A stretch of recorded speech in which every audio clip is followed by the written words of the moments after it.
সংস্কার ও নির্বাচনকে মুখোমুখি দাঁড় করিয়ে সরকারের একটি অংশ ফ্যাসিবাদ বিরোধী রাজনৈতিক দলগুলোর মধ্যে বিভেদ তৈরি করতে চায় বলেছেন বিএনপির ভারপ্রাপ্ত চেয়ারম্যান তারেক রহমান।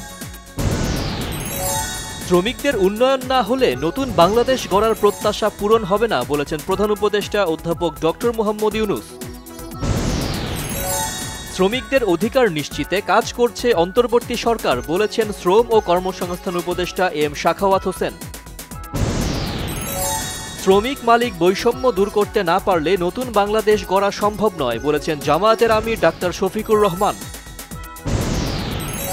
শ্রমজীবীদের অধিকার প্রতিষ্ঠায় সরকারকে উদ্যোগ নেয়ার আহ্বান বিভিন্ন সংগঠনের। আগের চেয়ে মাত্রাগতভাবে কমলেও ভিসা জটিলতা সহ বেশ কিছু ত্রুটি বিচ্যুতির মধ্যেই চলছে হজযাত্রা। কাপ্তাই হ্রদে মাছের প্রাকৃতিক প্রজনন বৃদ্ধি, মা মাছ রক্ষায় বুধবার মধ্যরাত থেকে মাছ ধরা বন্ধ। ধনীদের সম্পদ পাহারায় নয়, পুলিশকে জনবান্ধব করার লক্ষ্যে সংস্কারের পরামর্শ শিক্ষাবিদ ডক্টর সলিমুল্লাহ খানের। বাংলাদেশ ব্যাংকের বৈদেশিক মুদ্রার রিজার্ভ ছাড়িয়েছে $27 বিলিয়ন। আইএমএফের হিসাবে নিট রিজার্ভ বেড়ে হয়েছে $22.04 বিলিয়ন। অন্তর্বর্তী সরকারের প্রধান উপদেষ্টা ডক্টর মোহাম্মদ ইউনূস নব্য ফ্যাসিস্ট বলেছেন জাতীয় পার্টির চেয়ারম্যান জিএম কাদের। ব্রাহ্মণবাড়িয়ার সরাইলে দুই দল গ্রামবাসীর সংঘর্ষে উপজেলা নির্বাহী কর্মকর্তা এবং ওসি সহ অন্তত 20 জন আহত।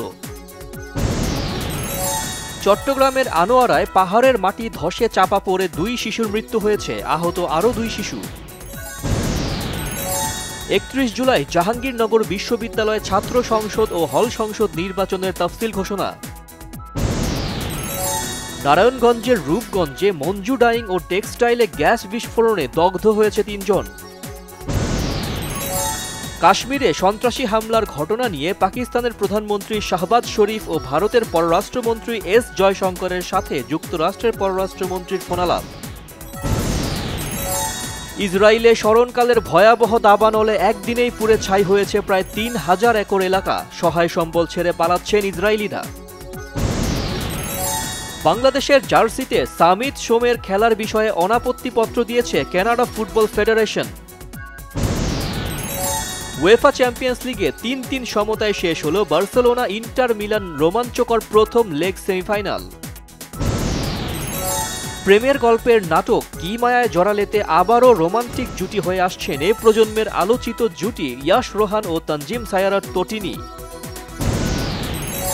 মামলার পরবর্তী শুনানিতে হাজির না হলেই বলিউড অভিনেত্রী মালাইকা অরোরার বিরুদ্ধে জামিন অযোগ্য গ্রেফতারি পরোয়ানা জারির নির্দেশ মুম্বাই আদালতের।